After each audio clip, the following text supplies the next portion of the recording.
యుద్ధం జరుగుతున్నప్పుడు ఉన్నట్టుండి ఇంటర్నెట్ సేవలు బంద్ అవుతాయి. దీనికి కారణం టెక్నికల్ సమస్యలని చాలా మంది భావిస్తారు. కానీ కాదు.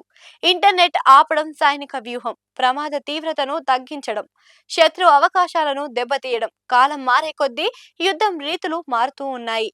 టెక్ యుగంలో ఇంటర్నెట్ కూడా ఒక యుద్ధ రీతే. ఆకాశం, భూమి, నీరు ఇలా మూడు మార్గాల్లో శత్రువు చొరబాటును నియంత్రించడమే కాదు, ఇంటర్నెట్ ద్వారా కూడా శత్రువు చొరబాటును నియంత్రించాలి. ఇది ఆధునిక యుద్ధ రీతి. అందుకే యుద్ధ సమయంలో ఇంటర్నెట్ ఆగిపోతుంది. యుద్ధ సమయంలో ఒకరి కదలికలను మరొకరు గమనిస్తూ ఉంటారు. సైనిక దళాల కదలికలు, ఆయుధాల నిల్వలు, సైనిక స్థావరాల సమాచారం ప్రత్యర్థికి చాలా ముఖ్యం.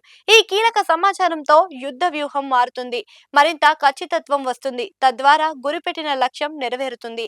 ఈ సమాచార సేకరణ ఇంటర్నెట్ తో సులువు, ముఖ్యంగా హ్యాకింగ్ తో సాధ్యం. శత్రు దేశాలకు ఇలాంటి సమాచారం వెళ్తే అది చాలా ప్రమాదం. అందుకే ప్రభుత్వాలు ఇంటర్నెట్ ఆపేస్తాయి. యుద్ధంలో స్పై నెట్వర్క్ చాలా కీలకం. ఇరాన్ సుప్రీం లీడర్ కమీనే హత్య వెనుకాల ఖచ్చిత సమాచారం ఉంది. ఇది ఇచ్చిన మోసాద్, సిఐఏ పాత్ర మరవలేనిది. వాస్తవంగా తమ దేశానికి ముప్పు రాకుండా ముందస్తుగా శత్రువు ఎత్తుగడలను చిత్తు చేయడానికి స్పై నెట్వర్క్ వాడతారు. యుద్ధ సమయంలో వీరు మరింత కీలకం. శత్రువు కీలక డేటాను వీరు తస్కరిస్తారు. ఫలితంగా యుద్ధంలో పై చేయిని సాధిస్తారు. ఇలాంటి ప్రమాద నివారణ ఇంటర్నెట్ ఆపుతారు. యుద్ధం బాంబులతో, మిసైళ్లతో మాత్రమే జరగదు, కంప్యూటర్లతో కూడా జరుగుతుంది. అదే సైబర్ దాడి. పవర్ గ్రిడ్ హ్యాక్ చేయడం, బ్యాంకింగ్ సిస్టమ్ ని హ్యాక్ చేయడం, రాడర్ సిస్టమ్స్ పై దాడులు చేయడం వంటి పరిణామాలు ఉంటాయి. వీటిని నివారించడానికి ఇంటర్నెట్ ఆపుతారు. యుద్ధ సమయంలో పుకార్లు షికార్లు చేస్తాయి.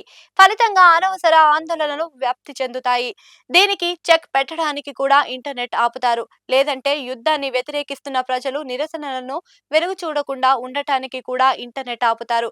కొన్నిసార్లు శత్రువు నుంచి బయటపడకుండా, ఇంకొన్నిసార్లు అంతర్గత సమస్యలు వెలుగు చూడకుండా ఉండటానికి ఇంటర్నెట్ ఆపుతారు. కానీ ప్రజలకు మాత్రం ఇబ్బందులు తప్పవు.